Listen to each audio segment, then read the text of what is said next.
I'm Jackie Doucette, and I'm on a mission to discover exactly what life is like beyond retirement. Join me while I chat with people who've already done it, who've retired to something rather than from something.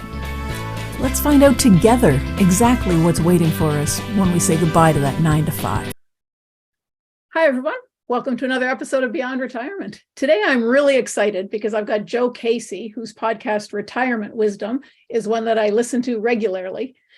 And I've been wondering what he's doing with his life, and now I'm going to get a chance to find out.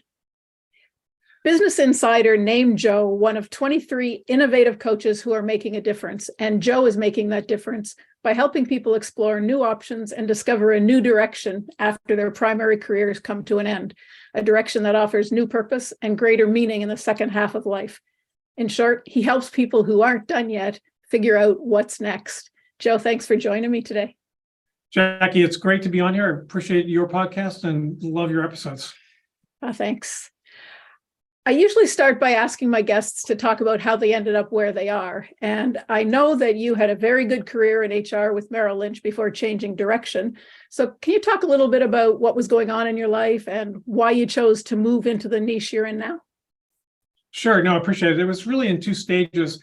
I was very fortunate to work in HR at Merrill Lynch for 26 years, and it was a great place to work because it was very dynamic. Each year was different from the previous one, and worked with a lot of great people. In the financial crisis, we were acquired, and I hung around for about 6 months. But I knew before then that what I wanted to do was become a coach after HR. I thought after HR would happen when I was maybe around 60 or a little older. I'm 65 now, but it happened when I was 52. And so I decided, well, if I'm serious about this coaching thing, why not do it now? And so I took early retirement, went back to school, made sure I was really well trained in coaching. I did a master's degree and then I did a one-year program at Columbia University because I really wanted to understand it. And my interest in coaching had been really previous years. I had an excellent executive coach who really helped me improve as a senior leader. And I saw the impact it had on me, on the people on my team, and the ripple effect on the organization we supported. And I became very curious about why that was and began becoming interested in it. So I began the executive coaching practice. And then about 8 years ago, I had clients who started to ask me, hey, can you help me figure out what to do next? Because I don't want to be here when I'm 55, 60. I want to be doing something else. Can you help me figure out this next act? I want to retire, but I want to do something. And I said, well, I can't really do that, but let me figure out what I can find out. It started to come up more and more. And I said, there's really a second area to focus on here.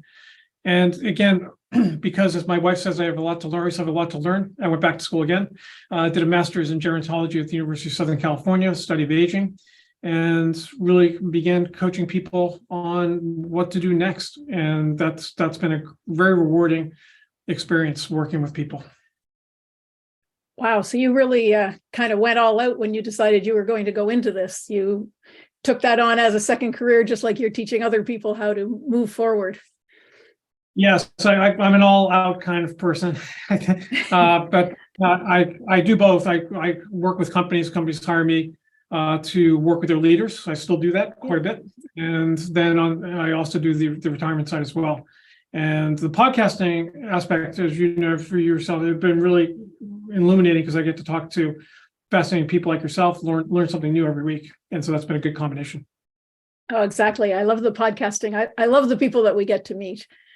Something that I hear a lot from people after they've left their full-time work is that they get asked to do so many things that they're now simply so busy they don't have any time to do what they want to do.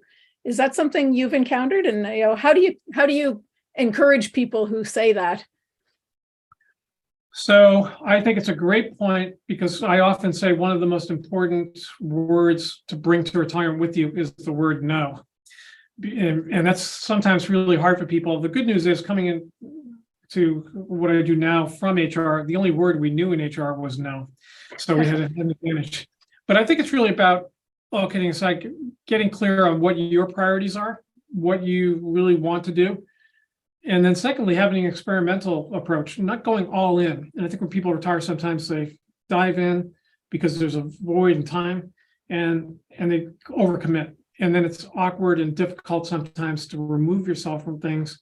And what you don't want to do is end up being really tied up in other people's priorities other than your own. So I just recommend that people go slow, experiment, pilot, try things, and then those really interesting things that are a fit for you will emerge.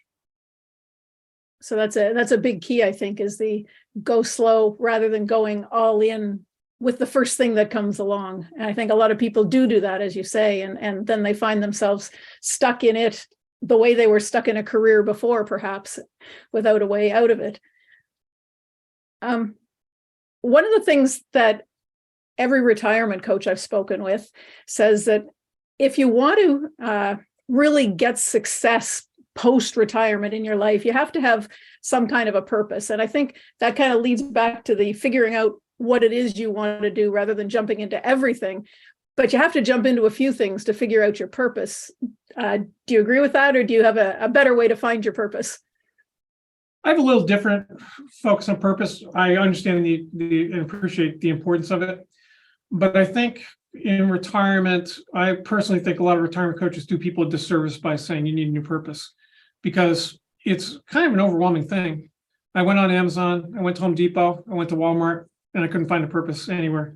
But all aside, what I've discovered through the work I do with clients is there's really another way, which is a multi-purpose approach, a multi-purpose retirement. Back to the experimenting, trying some new things for a period of time, trying out what fits for you. And then I find a purpose emerges. When people go in search of a purpose, it can be really very frustrating. What's my new purpose now? Well, I think you discover it by doing, and I think you discover it by doing some new things, and something will take hold.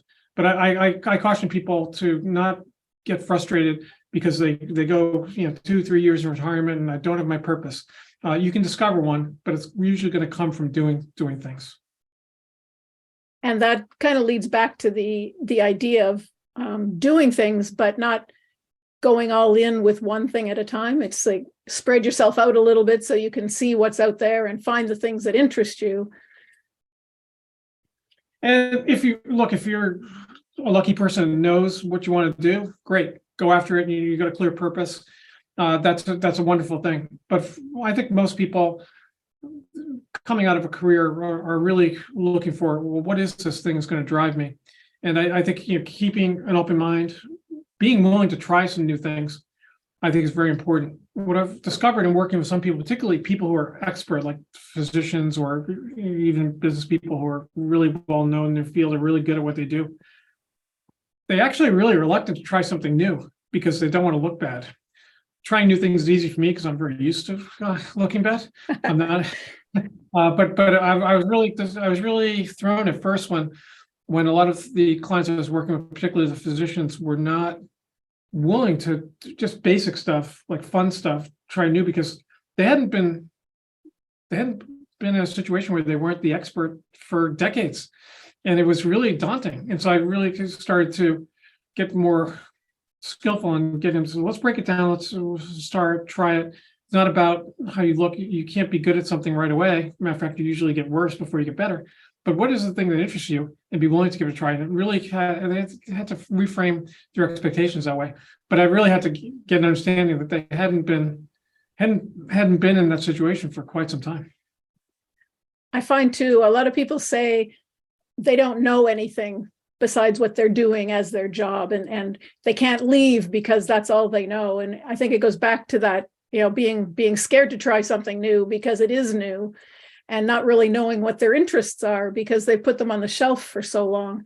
How do you encourage someone to find new interests? Because people, as you say, they don't want to try something new, and most of them say, I'm just not interested in anything. Yes, I think I've encountered that where clients said to me, "Look, I actually don't have any interest outside of work, and I am embarrassed by that, and that's why I'm afraid of retirement." Especially men. Yeah. A lot of my men clients will say something similar to that. And what I always do is, and I learned this the hard way, because with one client I'm always future oriented. And I was doing that with that particular client, and it didn't work. And the problem wasn't him, it was me. So I learned to go back and say, let's go back to a time when you weren't an engineer, weren't a lawyer, weren't a business person, et cetera, whatever you did for a living. Let's go back to a time before that, which, by the way, it takes them a while to just that mindset. What would you like to do then? And I've learned to go decade by decade. Okay, let's go 0 to 10, 10 to 20, 20 to 30. And all of a sudden, some things start to emerge. And they started to discover, I learned that, there were these things I really loved, but I gave them up because we were raising children. I had that big promotion, and they kind of faded away. And then if you start to bring them back and really reconnect with some of them one by one, there's a spark that goes off a little bit. And some of those things now, if you did them in the 70s, they're easier to do now because of technology and all these other things.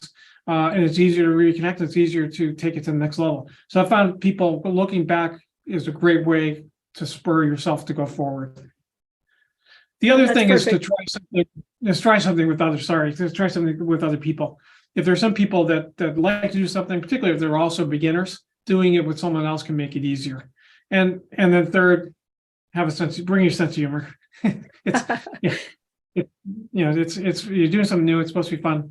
Look at it that way. That's so true. And that's the way that I approach it as well. I tend to ask people, when you were finished school for the day when you're 10 years old and running outside, you didn't think about work. What did you like to do? Sure, it's a 10-year-old like, but we can extrapolate that and take it into something new. And I like what you say about trying something new. There's all kinds of adult beginner programs where everybody's in the same position. Learn to golf, learn to curl, learn to do whatever, and you're going to look only as silly as the rest of them. So many choices, and it even goes more day to day than that sometimes too. And I was struck by a book that Ken Blanchard, who's the author of the 1 Minute Manager series back in the 80s, he co-wrote a book with a researcher, a physician, I believe, Morton Shavitz. It's called "Don't Retire, Refire." I made it backwards: "Refire, Don't Retire."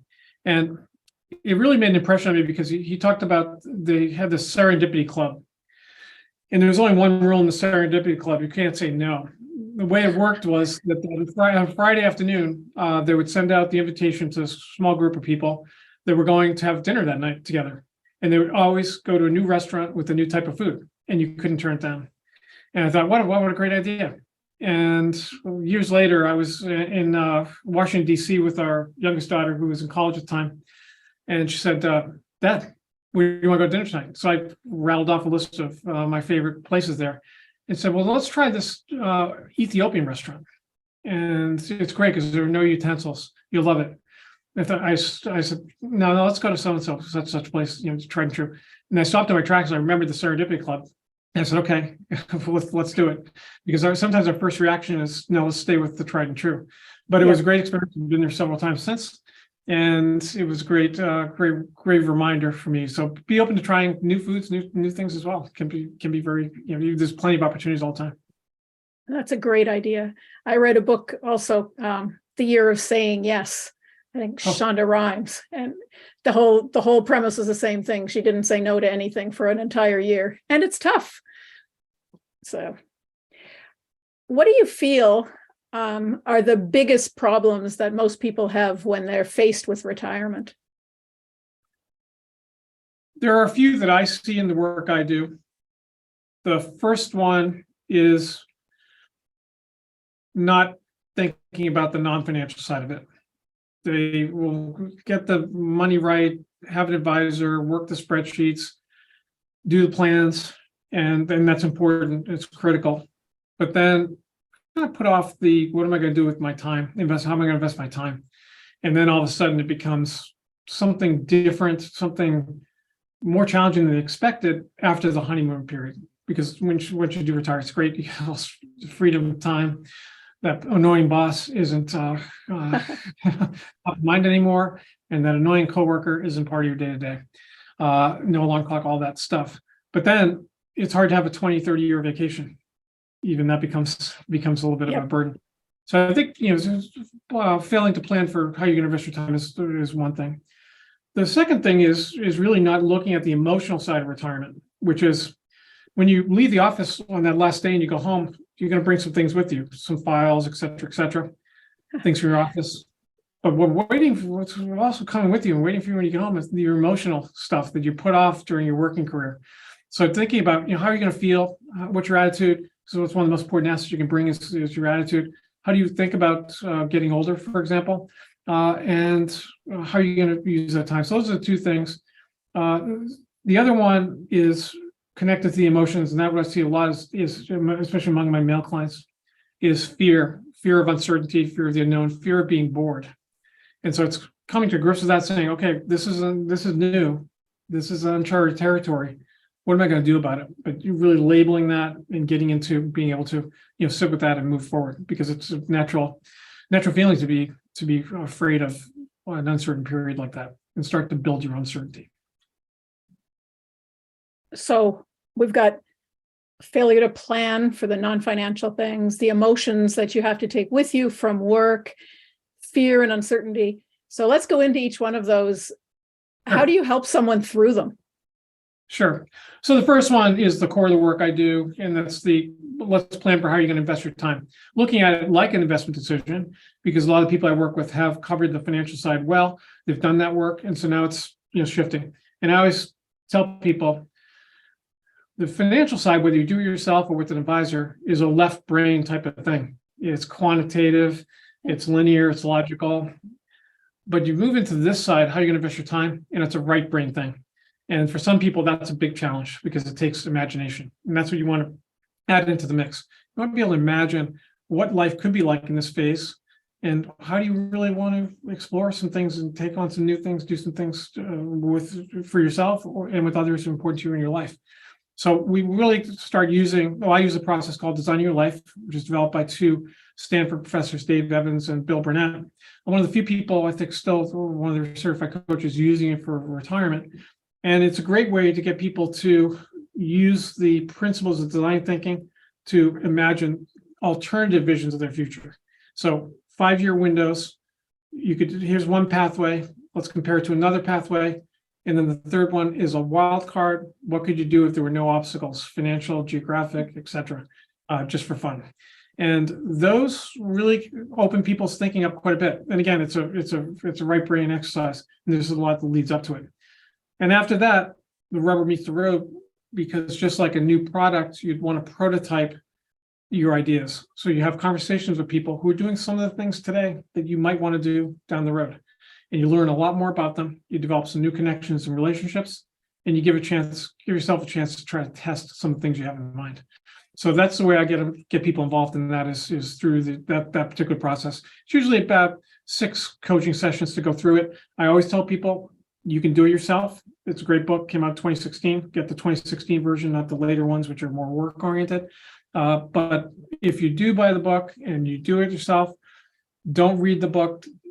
Read the book and do the exercises. It's all about the exercises. And most people just read the book. It's a great book. It's easy to read. It's well done. But they don't follow through any exercises. I know that because I've coached many people who love the book, including ones who went to weekend workshops with the co-authors who are terrific, especially in person. But you want to just concentrate on doing the exercises in a disciplined way at your own pace. So you've touched briefly on the kind of work that you do. Can you tell us a little bit about your coaching practice and what people can expect from you? Sure. So on the leadership side, I really work with leaders in different industries, mostly financial services, but also technology and healthcare. And I help them become better leaders. So I interview people who they work with to find out what they're doing. Usually there's people who are being promoted or handling bigger jobs, and really define what they need to do to succeed. With retirement clients, I help them together determine what their next moves would be. What is their future going to look like? What they want it to be like? What are the obstacles that they need to overcome? And we develop a plan together over a period of time. I usually work with clients for 3 to 6 months, although I do have a number of clients who have worked with me for a year or more. It's not my goal or business model or approach, but some of them really are making big changes and they want the support. But I work with them to help them reimagine their future, get clear about their priorities, and using designing your life, come up with some creative idea generation. And then it ends with really having a tactile plan to really make these things happen that they want to do. So I meet with people every other week for an hour by Zoom virtually, sometimes 90 minutes, depending on where we are in the process. And it's a collaborative effort, but it's a pleasure to work with people who are really interested in developing their future. I also do it in a group a few times a year. We bring a group together of up to 10 people. And that way people are learning from each other. So it's not a class, it's a coaching program that's done with a group of people virtually, breakout sessions, interactive exercises, etc. Homework each time in between. And we get together every other week for a period of 3 months. Wow. So you definitely make people work for their retirement.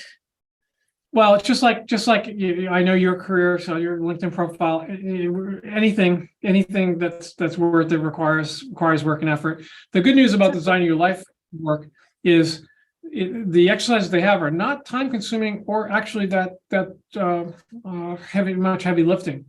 They're elegantly designed because they want to try to get us to tap into more of our creative thought process, more of that right brain stuff. So, for example, some of them are like 3-minute exercises. You do it, 3 or 4 in a row, maybe up to 5. There's a lot of visual parts brought into it to try to again create that. I went through the process myself, and I was trained by them in this method. And when I was packing up this office that I'm talking with you today for COVID, March 17th, 2020. I looked at what am I going to need at home for the next 4 weeks? Because that's what I thought it would be at that time. And I brought my Odyssey plan. I looked at it and I got chills because I said, boy, so much has already taken place. In the middle of it, I had drawn a picture of a book. I never really thought about writing a book, but people told me you should write a book someday. And through the process, there was right in the middle of there, which I ultimately did. So be careful. I always tell people, be careful what you put on these plans. They have a way of coming true. But that was a great experience, and it does tap into different ways of thinking. And that was a good segue, actually, because I was going to ask you about your book. Can you talk a little bit about what people will find in it? Sure. So the book came out of that Design Your Life process. And as I looked at it, I said, I want to share what I was learning from coaching people for 8 years, not a person for 8 years, but multiple people over the last 8 years. And I want to share what I learned there, and then the research I shared when I went back to school for a master's in gerontology at USC, which I finished at age 60. Someone said, why'd you do that? I said, well, I've never been old before, so I thought it might come in handy. But it actually did the work I do. So what I did was I actually went back and looked at all my clients and said, what were the common obstacles they faced? What did they really need to overcome? And what emerged was a picture of 9 things that each one had its opposite. So, which wasn't apparent at the beginning. But so, for example, one of the first challenges that mentioned before, many people face is fear of boredom. Well, the opposite of that is curiosity. And so there's a lot of research on boredom, which I was surprised to discover. I'm glad that I read it so you don't have to, but I summarized it. And then there's equally a lot of research on how to apply curiosity. And if you are curious, you cultivate it, you're really never bored. It's impossible. So, but I've learned a lot about the boredom part in terms of use it as a signal, use it as a catalyst to get you to try something new, do something different. So what emerged was 9 forces that really people need to overcome. No one faced all 9. They usually face 2 or 3. But what started to emerge was a hierarchy. There was a certain group that were really important that almost everyone can encounter in some way. And then as you got higher, and the last one was really this whole purpose thing. And that's where I saw the pattern of multi-purpose retirement, that people were getting to a place where they thought purpose by trying different things and having one emerge. So what they'll find in the book is exercises. They'll find it's a story. I created a story based on a composite fictional client based on the 8 years. So I created a fictional client named Pete, who goes through this whole process with a coach who's loosely designed on me, but it's not me. His name is Rick. And the coach works with them for a period of time when Pete is in his mid-50s and he just loses his job suddenly. without warning. Matter of fact, he was downsized over Zoom. And Poor Pete. that was a tough day. And for a minute, Pete didn't know what he was going to do next. But he started to try some new things, and the story comes together at the end. Well, it's good to know that Pete has a happy ending, or at least a more happy ending than what might have been, starting off with retirement over Zoom. There's a lot of challenges along the way, but he has a lot of support and he has a lot of insights. And he gets very engaged in the research, in the research part midway through the book. And Rick, as a coach, does something I don't do as a coach, but he basically has this sports metaphor of a scouting report. So he says, for each of these challenges, I'm going to give you a scouting report breakdown. Here's what the research says. Here's what the research says about boredom, and here's what it says about curiosity that we can use to counteract boredom. And so by the middle of the book, Pete gets so into it, he starts doing the research and explaining to Rick, which is exactly how coaching works, exactly what the scouting report is. So it's so I share research, but at the end of each chapter, there's a quick summary of key points, and there are exercises you can do on your own to build your own path toward retirement. Oh, fabulous. I'll make sure that there's a link to that in the show notes so that people can go and find it. Just kind of to wrap things up, you talked about multi-purpose retirement, and you've talked a little bit about the challenges or the things that we need to do, the curiosity that we need to kind of cultivate in order to be successful. Can you talk a little bit about how to balance that, like how to find enough challenge so that we're not bored, but not so much challenge that we're just overwhelmed by it? That is, I think, the essence of the whole thing. I see a lot of people when they first think about retirement as kicking back and relaxing. That's great, and you should do that. People have earned it. But if that's all you do, you're really not, living the life that you probably sacrificed all those years saved for, that you really had in mind. So the question is, how do you bring in the right degree of challenge? And I think that comes with what we talked about before about being willing to commit to lifelong learning, trying new things, learning new things. And it doesn't have to always be in a classroom setting, although that can be a great way to do it. But just really continuing to know that we don't stop growing once we retire. We can continue to learn. We can continue to grow personally in many different ways. And the game's not over yet. Keep going and keep learning. So I think what challenge is finding that right level of, am I learning? Am I pushing myself in a positive way so that I'm better today than I was yesterday or last year, et cetera, et cetera. The New Year's a great way to do it. Not resolutions, but goals. What's that one thing you want to learn next year? Start small. Don't take on too much. Don't try to ace your retirement in year one or month one. But look at how can I continue my personal growth? How can I be a better, in my case, father, husband, now new grandfather? Our granddaughter's 9 months old now, coming to visit us tomorrow. And for all the roles in your life, how can you continue to grow in each of those? There's always a path for us, but keep it simple and keep it gradual, because most people have be at this retirement game for quite some time. I think that's really good advice. All the things that you've said. So just as a final kind of a wrap up then, can you tell us a little bit about your website, what people can find, anything you'd like them to know about you and your programs?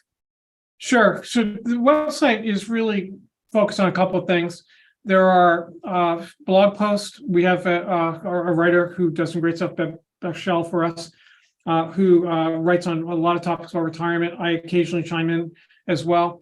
And then I'll have all episodes of our podcast, and it'll have on there, we have a quiz you can take to give a quick chance for you to see how you're doing, how prepared you are for the non-finished side of retirement. So it literally takes a few minutes to just go through it and gives you a score and highlight some areas to potentially work on.